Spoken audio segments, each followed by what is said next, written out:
The Cold Fusion video. Honda. For decades, this brand has been seen as a friendly face in the auto industry. With taglines like "the power of dreams," there's always been a sense that Honda isn't just a money-making machine. There seems to be a curiosity behind their engineering. This fits exactly with the attitude of their namesake, Soichiro Honda, who founded the company. In this video, we're going to take a look at the story of Honda and how one small Japanese company became a household name. The story starts with Soichiro Honda, born in 1906 in the rural village of Konyo in Japan. Soichiro's father was a blacksmith, and the young boy spent much of his time helping him repair bicycles. From his experience in his father's workshop, Soichiro had an early love for engine mechanics. At age 15, without a formal education, Soichiro left his small village and headed to Tokyo in search of work. He soon found himself working as an apprentice in an auto garage. At just age 17, he would develop a race car that won trophies and set a new average speed record. It was clear that the boy had talent. In 1937, he decided to start his own company, mainly focusing on making piston rings. That same year, his company managed to receive a large order from a brand new car manufacturer named Toyota. Unfortunately, Soichiro would lose the contract due to the quality of his parts not being up to scratch. He chose not to give up though, and decided to attend engineering school, though without graduating, and take a close look and observation at factories around Japan. He spent 2 years painstakingly observing the best engineering practices. Once he did this, he understood the purpose of quality control, and by 1941, Honda was able to mass produce piston rings acceptable to Toyota. The orders from Toyota was actually much larger than Honda could manage in his current workshop, so he wanted to build a new one. But a major issue stood in his way. Japan was gearing up for World War II, and this meant that a lot of materials were in short supply, particularly cement. So, Honda had to work out how to make his own cement before being able to build a new factory to meet Toyota's order. These new factories did survive the war, but Mother Nature, who was never one to miss out on a practical joke, destroyed the buildings in an earthquake. Honda decided to cut his losses and sold the whole business to Toyota, allowing him to focus on his first true love, the motorbike.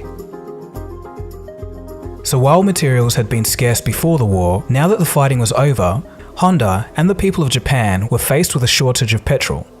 What people really needed was a way to get around easily while being extremely fuel efficient. Honda saw this gap in the market. His plan was to start installing surplus military engines onto traditional bicycles, creating a kind of hybrid. The first product put to the market was the A-Type motorbike. By 1949, he had a fully designed frame and engine on a bike called the Model D, and the D stood for Dream.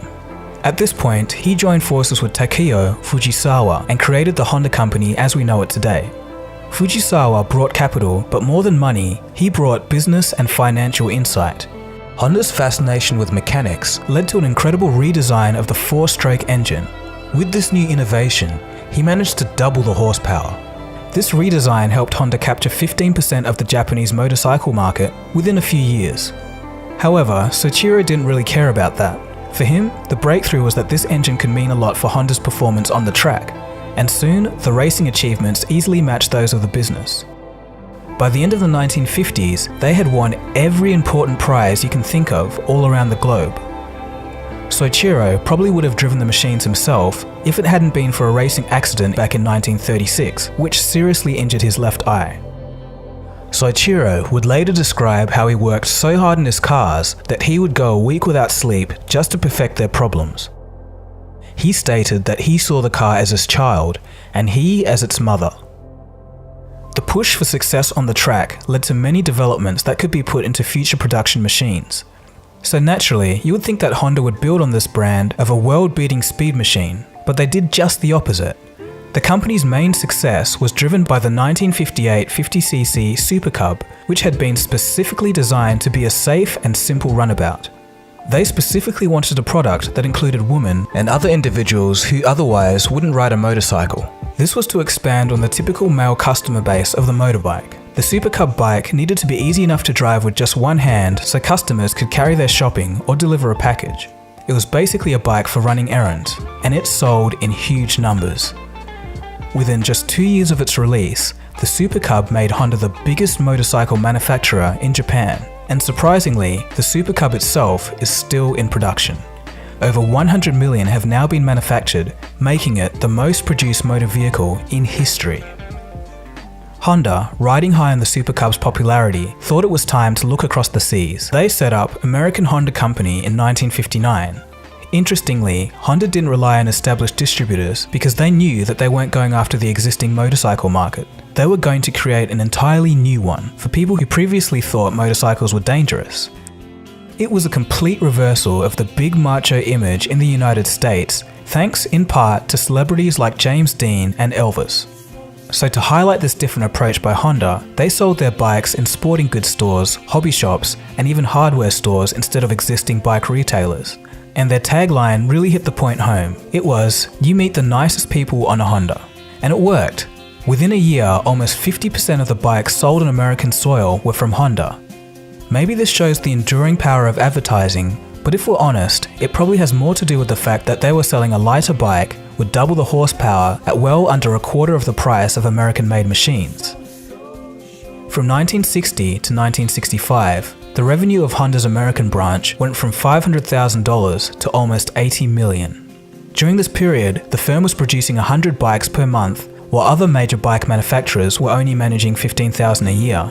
Honda were far and away the largest motorbike producer and still are till this day. In 1967, the time had come for Honda to spread its wings. They were going to go from 2 wheels to 4. Soichiro Honda himself was excited by the idea of building affordable, efficient cars. It was his lifelong dream. Honda studied small European cars such as the ones developed by Fiat in the late 1960s. The new class of ultra-compact cars seemed to be the right direction. Their first attempt was a 2-door pickup truck, the Honda T360, but this vehicle didn't really gain much traction at home or abroad.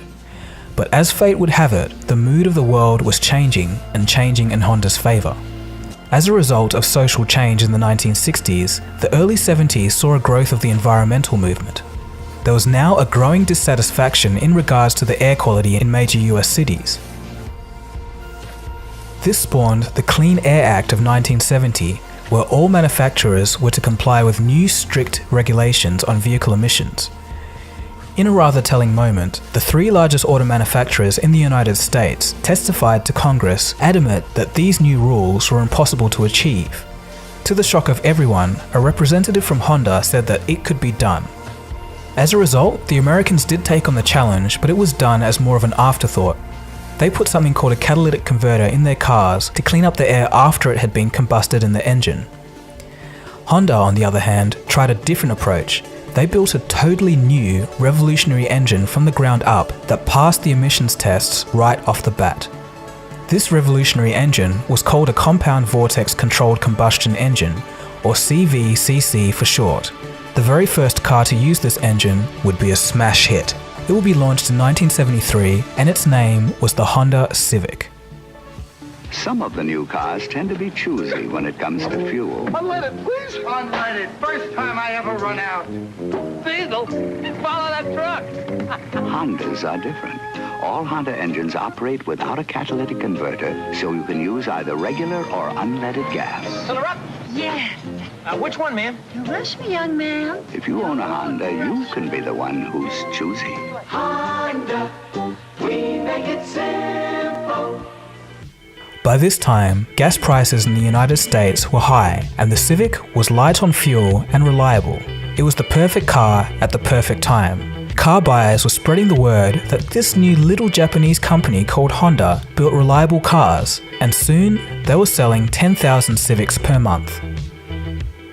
The sales continued, and in just over a decade, Honda established themselves as one of the world's leading car manufacturers. In the 1980s, the company set up a manufacturing branch in the US, and the Honda Accord was the first international car to be made in the United States in 1982. Interestingly, the quality of the cars were the same as their Japanese counterparts. This dispelled the age-old myth that American workers were inferior to the Japanese. This proved once and for all that the real problem was with American management and not the workers. As the 90s rolled around, the strength of the company continued, and the Japanese firm overtook Chrysler to become the third biggest car manufacturer in the United States. But by 1993, they began to slip as they were hit with a scandal when it was discovered that a number of Honda managers were accepting tens, if not hundreds of thousands of dollars from dealers who wanted special treatment and franchise options. After these issues, Honda returned to what it did best: engineering. Soichiro Honda may have died in 1991, but his enthusiasm for research and development was still very much a part of who Honda were. They led the major manufacturers when it came to emissions and regularly experimented with alternative fuels. One such experiment was the Honda Dream, which won the largest ever solar-powered car race. As the new century began, their efforts to improve efficiency paid off, as a sudden spike in oil prices meant that consumers suddenly valued this aspect far higher than ever before. Honda saw an increase in popularity in their gas-electric hybrids, and with the Civic GX in 2006, they were the first company to make a natural gas-powered car for the general public. Today, Honda's image is much the same as it's always been. They are still seen as a reliable, well-made brand who focus on efficiency and great research and development. Honda is the 8th largest auto manufacturer on the planet, but interestingly, they make the most internal combustion engines of any company, clocking in at 14 million units last year. Honda is on track to produce over 5 million vehicles this year. The company has factories in over 20 countries. Honda currently has about 208,000 employees. They made $130 billion in revenue in 2016 and just under $30 billion in profit.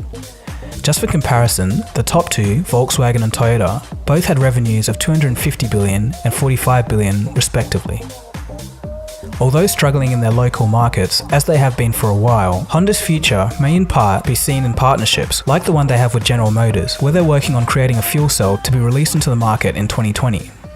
While cars make up 70% of their revenue, motorcycle sales in the emerging markets, especially India, reveal some mind-blowing numbers. They're selling 17 million motorcycles in India annually, compared to just 500,000 in the United States. The company also makes a wide range of motorized products, everything from outboard motors and boats to lawnmowers, hedge trimmers, water pumps, leaf blowers, and various types of generators, just to name a few.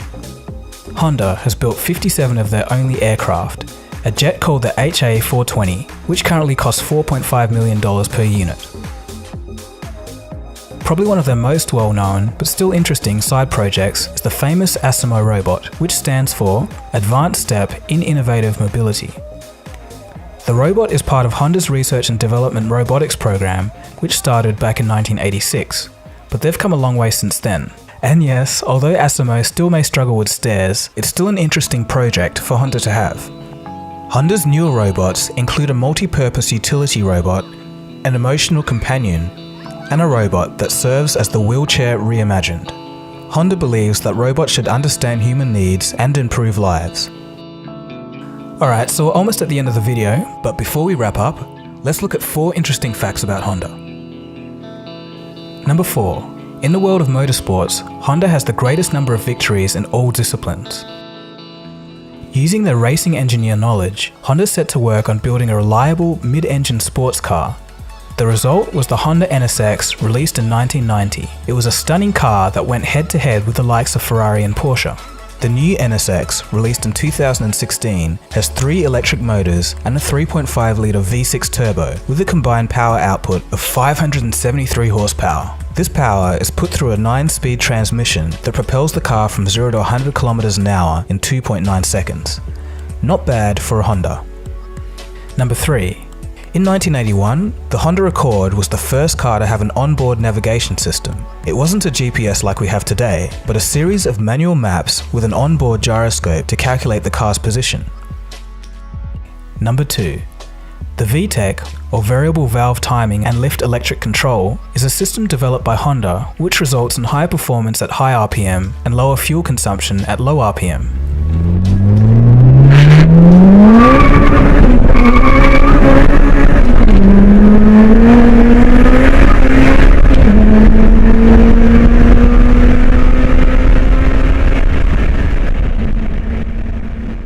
Number 1. Soichiro Honda didn't care for a traditional education as highlighted by his mischief during school. You see, back then, his school gave grade reports to children to give over to their parents to view. As a confirmation that the parents had seen it, the form was to be stamped with a family seal. The tinkering Soichiro created a stamp to forge his family seal out of a used bicycle pedal cover.